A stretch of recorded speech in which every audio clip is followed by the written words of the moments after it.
नमस्कार दोस्तों।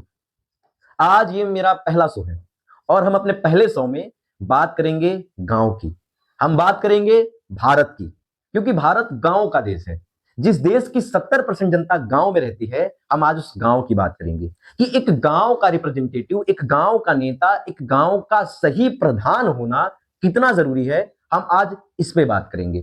गांव, वो गांव जिन गांवों की बात देश के राष्ट्रपति, देश के प्रधानमंत्री और देश के राष्ट्रपिता महात्मा गांधी तक करते थे। और बड़े बड़े रैलियों में, बड़ी बड़ी सभाओं में लोग कहते हैं कि अगर गांव का विकास होगा तो देश का विकास होगा। ऐसे ही एक गांव की आज हम बात करने के लिए आए हैं, जिला देवरिया के चांदपार की। और चांदपार से चांदपार के युवा प्रत्याशी प्रेम सागर शर्मा जी से हम बात करेंगे। कैसे हैं प्रेम सागर शर्मा जी? बहुत बहुत नमस्कार सर। आपने अपने चैनल पे मुझे कुछ बोलने का मौका दिया, मैं इसके लिए आपको बहुत बहुत आभार व्यक्त करता हूं और बहुत बहुत साधुवाद और धन्यवाद देता हूं कि आपने मुझे अपने इस कैमरे पे कुछ बोलने का मौका दिया। अच्छा प्रेम सागर जी, जैसा मैंने जब सुना कि एक युवा पॉलिटिक्स में आ रहा है तो मेरे लिए बड़ा सरप्राइजिंग एलिमेंट था कि एक युवा, एक नव युवा खुद की जवानी को राजनीति में झोंक रहा है। क्योंकि जो युवा है, जो आपकी उम्र की, हमारी उम्र के लोग हैं, वो कहते हैं यार राजनीति बड़ी गंदी चीज है, बड़ी कचरा चीज है। और इवन लोग तो वोट करने से कतरा रहे हैं। इस सिचुएशन में प्रेम सागर शर्मा की क्या मजबूरी थी कि वो इस कचड़े में उतरने के लिए तैयार है? देखिए सर, राजनीति को देखा जाए तो राजनीति कोई कचरा नहीं है। कचरा इसको लोग जिस तरह से मानते हैं उस तरह से है नहीं। देखिए, मैं अपने बारे में बता दूं, मैं खुद एक वेल एजुकेटेड हूँ, मैं पढ़ा लिखा हूँ, मैं बीपीएड किया हूँ, बैचलर ऑफ फिजिकल एजुकेशन, जो गेम टीचर होते हैं। उसके बाद मैं डिप्लोमा किया हूँ। उसके बाद मेरे पास तमाम डिग्रियां हैं। मुझे कई जगह से अपॉर्चुनिटी आई कि जॉब के लिए, मैंने सारे जॉब को छोड़ते हुए मैं ये सोचा कि अपने गांव का मैं विकास करूं। इस विकास करने के लिए मैं अपनी इस राजनीति को चुना, मतलब इस राजनीति में आया। और इसके लिए मैं सोचा कि मैं अब राजनीति में आता हूं तो हमारे युवा और हमारे गांव का, हमारे क्षेत्र का पूरा विकास होगा। मैं इसलिए सोचा कि मैं अब राजनीति में आऊंगा और मैं राजनीति में आया।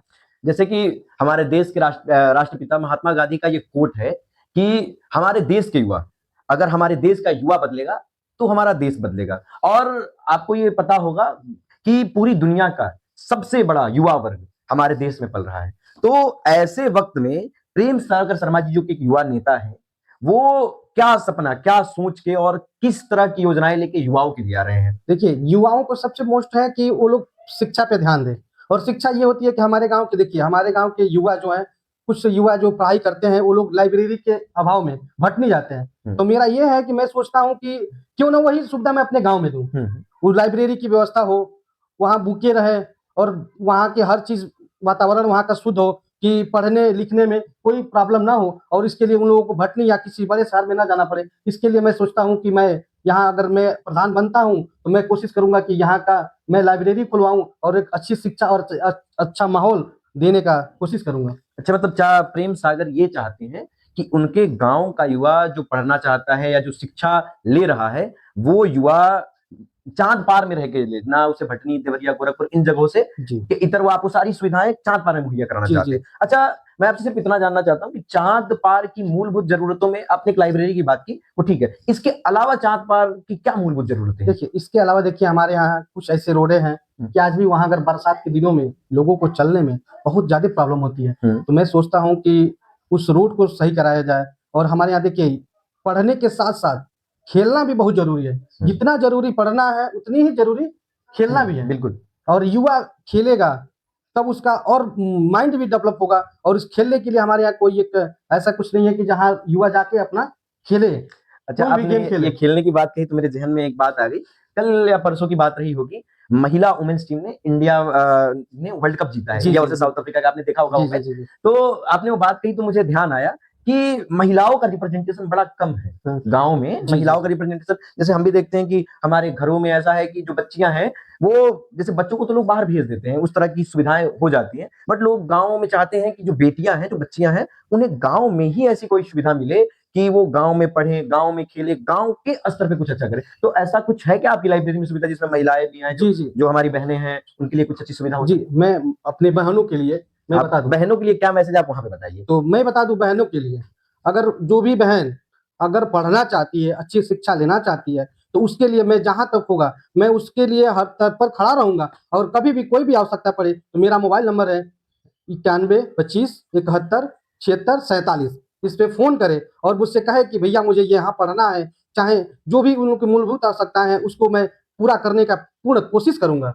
ये आपने बहुत सही बात की। एक्चुअल में हम देखते हैं अभी तो जिस तरह की सुविधाएं चल रही हैं और जिस तरह का माहौल है, हमारे देश में जो ग्रोथ है मेल की, उसकी अपेक्षा महिलाओं की बहुत कम है। जी, ये तो बात आपने सही कहा कि देखिए हमारे यहाँ ये समाज में ये है कि लड़कों को लोग भेज देते हैं बाहर खेलने के लिए, कूदने के लिए, लड़कियों को नहीं भेजते हैं। तो मैं सोचता हूँ कि लड़कियाँ जितने अगर लड़के आगे जा रहे हैं, तो उनसे क्यों पीछे रहे लड़के? अगर लड़के बाहर जाते हैं, तो लड़कियाँ क्यों पीछे रहें? वो भी पढ़ें, वो भी खेल-कूद से में आगे बढ़ें और मेरे गाँव चांदपारा उस बनाक्टा और बिठा का प्रदेश स्तर, जिला स्तर और ब्लॉक स्तर तक जाके मेरे गाँव का नाम रोशन करें।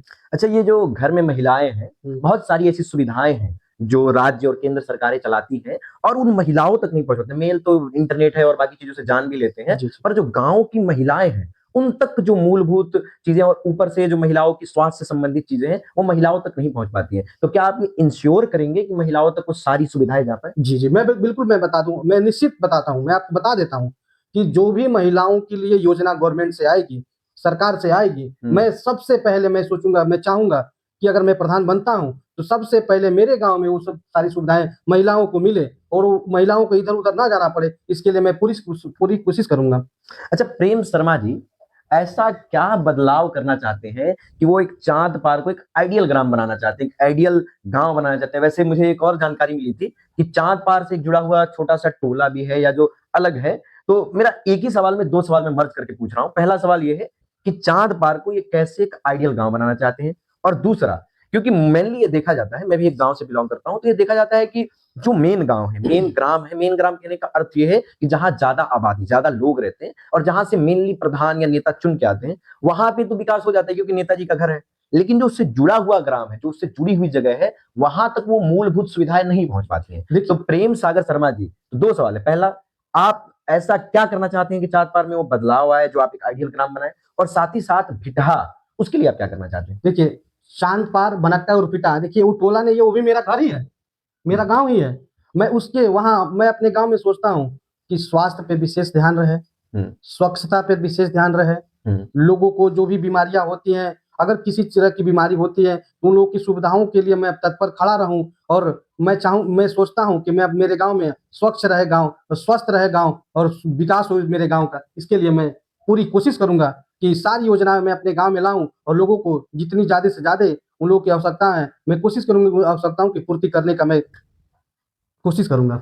अच्छा, ये जो आप प्लेग्राउंड बना रहे हैं, आप जो जो आपका ड्रीम है कि चाँद पार में एक अच्छा लाइब्रेरी हो, एक अच्छा प्लेग्राउंड हो, तो लाइब्रेरी तो भैया बन जाएगी, बढ़िया है कि लाइब्रेरी बन जाएगी, लाइब्रेरी तो सब बन ही रहा है, लेकिन बिजली की सुविधा का क्या करेंगे आप? देखिए, अगर बिजली की सुविधा है, तो आजकल जो भी है योजनाएँ सरकार की कि आप सोलर का भी व्यवस्था मैं कराऊँगा। मैं चाहूँगा कि सोलर की व्यवस्था होगी और अगर बिजली कट जाती है, तो उस स्थिति में सोलर से जो भी कामें होंगी वो होती जिसकी रहेगी। आपूर्ति होगी। जी, आपूर्ति होती रहेगी बिजली की। अच्छा, प्रेम सागर जी, मैंने बात कर लिया कि महिलाओं की हमने बात की, बड़ी अच्छी बात की। आप एक युवा हैं और आप युवाओं का दर्द जानते हैं।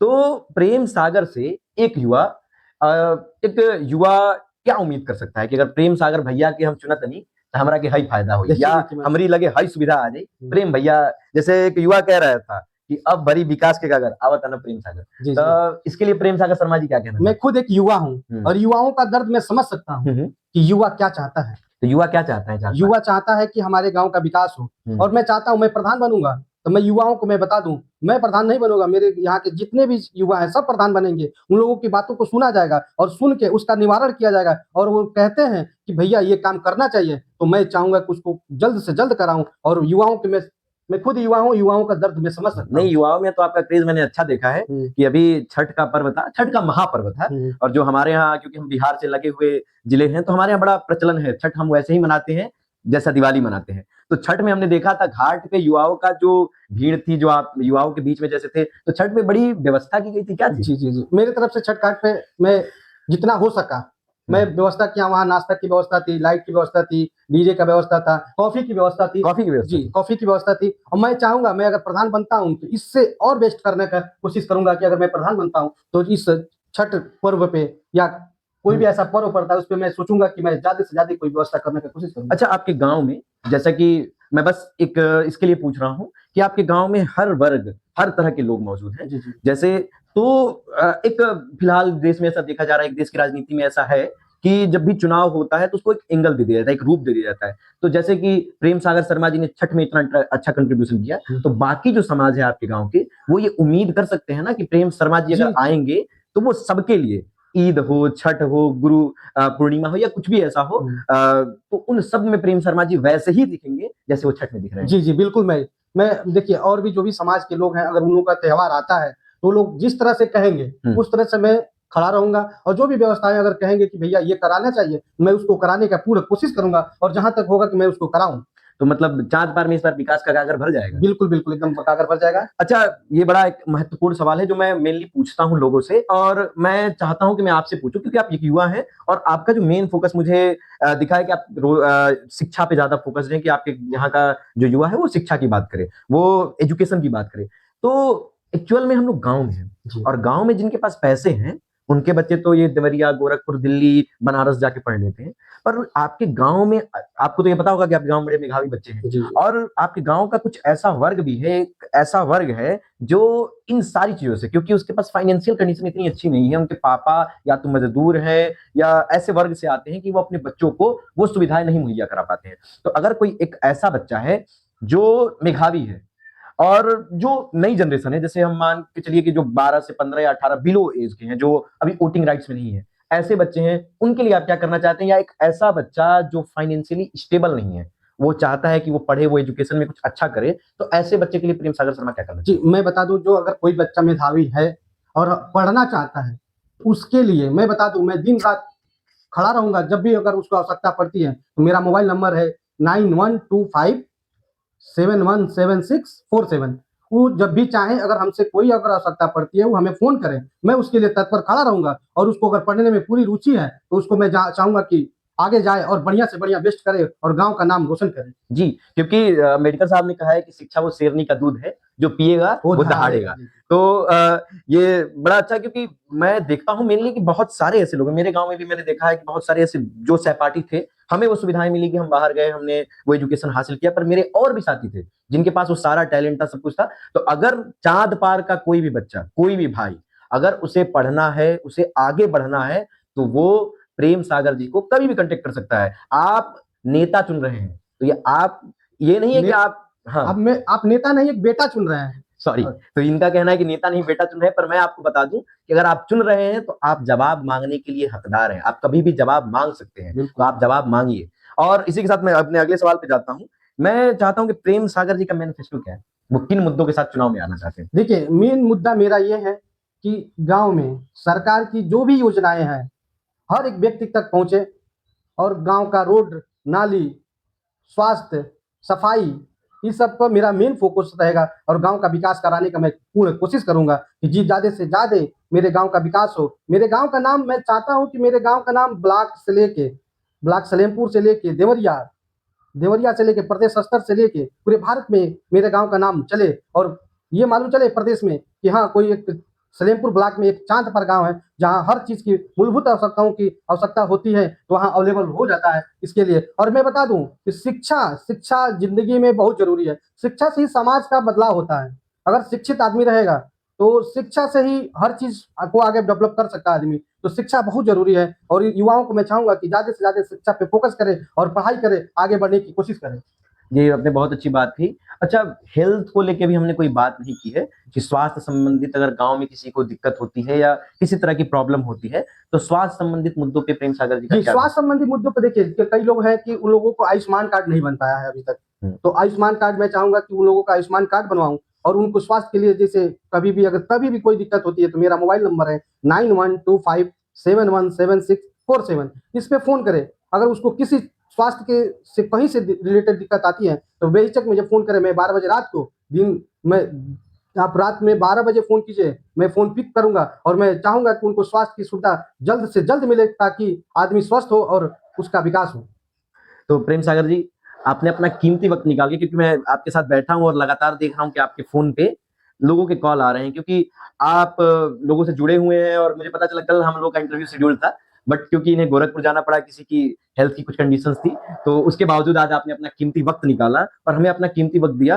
तो मैं बस एक आपकी आखिरी बाइट के साथ इसको क्लोज करना चाहता हूं कि आप इस चांद पार के बुजुर्गों के लिए क्या कहना चाहते हैं, चाँद पार की महिलाएँ, जो चाँद पार की महिलाएँ हैं, जो वृद्ध हैं, उनके लिए क्या कहना चाहते हैं? चाँद पार के युवाओं के लिए क्या कहना चाहते हैं? और चाँद पार का सबसे प्यारा जो बच्चे हैं, जो छोटे बच्चे हैं, उनके लिए आप क्या कहना चाहते हैं कि अगर प्रेम सागर आएँगे, तो क्या-क्या लाएँगे? अगर आता हूँ तो वृद्धा पेंशन, जैसे 60 साल के जो लोग हो गए हैं उनके लिए मैं वृद्धा पेंशन दिलवाने का कोशिश करूँगा।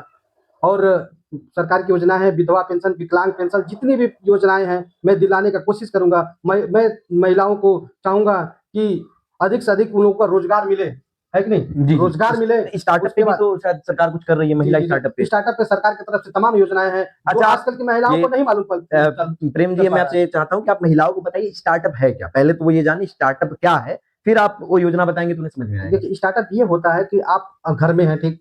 आप सुबह में जो भी काम होता है, करने के बाद आप फ्री हो जाती हैं, तो आपके पास कोई काम नहीं रहता है। तो उसकी सरकार की योजना है कि एक ऐसे छोटे-छोटे आप अपनी बिज़नेस को स्टार्ट करें, तो आपको कहीं जाना ना नहीं पड़े। घर पे ही अपने बिज़नेस को स्टार्ट करें, उससे अपनी मूलभूत आवश्यकताएँ पूर्ति करें। यु महिलाओं को इसके लिए मैं जो भी होगा, मैं करने का कोशिश करूँगा। और रहा बात युवाओं के लिए, तो मैं सोचता हूँ कि जो भी छोटे-छोटे क्लास 5th से लेके उसके ऊपर बच्चे हैं, उन लोगों के लिए एक क्यूट का टेस्ट कराया जाए, उसमें बच्चों का मालूम किया जाए कि कितना उसका दिमाग का विकास हुआ हुँ, है। हुँ। अगर ये बात बहुत सही कही आपने, क्योंकि ये जो क्विज़ वाली जो आप बात कह रहे हैं, तो फिलहाल जितने भी एग्ज़ाम्स हैं, सब मल्टीपल चॉइस क्वेश्चन हो रहे हैं, एमसीक्यू जिसको कहा जाता है। और जो पहली बार बच्चा जाता है, उसको एमसीक्यू में बड़ी प्रॉब्लम होती है। तो जो ये आप कह रहे हैं, वो अच्छा, आप उसको कंटिन्यू करिए। जी, जी। हाँ। तो ये चाहते हैं ना कि बच्चों का टेस्ट हो।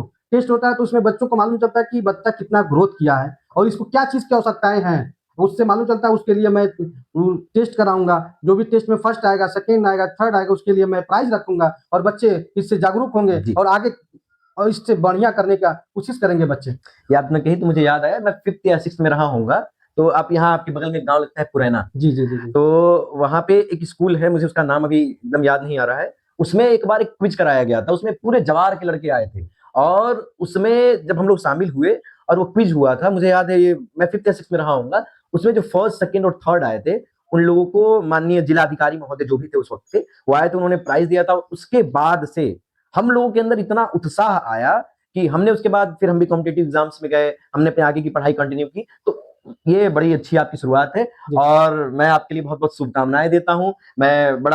मुझे बड़ा अच्छा लगा आपसे बात करके। और जब युवा पॉलिटिक्स में आता है, तो युवा देश की दिशा और दशा दोनों बदलता है। जी, जी, तो जी। अगर एक युवा चाँद पार में आएगा या हर ग्राम से एक युवा चुन के आए, हर ग्राम से एक युवा आए, तो युवा जब देश आएगा, तो देश भी युवा होगा और देश का विकास होगा, ऊर्जावान लोग आएँगे। और जो कहते हैं ना कि पॉलिटिक्स गंदी हो गई है, जब साफ लोग आएँगे तभी साफ होगा। जी, तो बिल्कुल। साफ लोगों को चुना जाए, ये मेरी बड़ी शुभकामना है। आपके बहुत लिए चुनाव में आप जाइए, आपके लिए बहुत-बहुत शुभकामनाएँ हैं। बहुत-बहुत धन्यवाद, आपने इतना इतना मुझे बोलने का मौका दिया हुँ। और इसके लिए मैं आपको बहुत-बहुत धन्यवाद और आभार व्यक्त करता हूँ। इसी के साथ वाणी को विराम। जय हिंद, जय भारत। जय हिंद, जय भारत।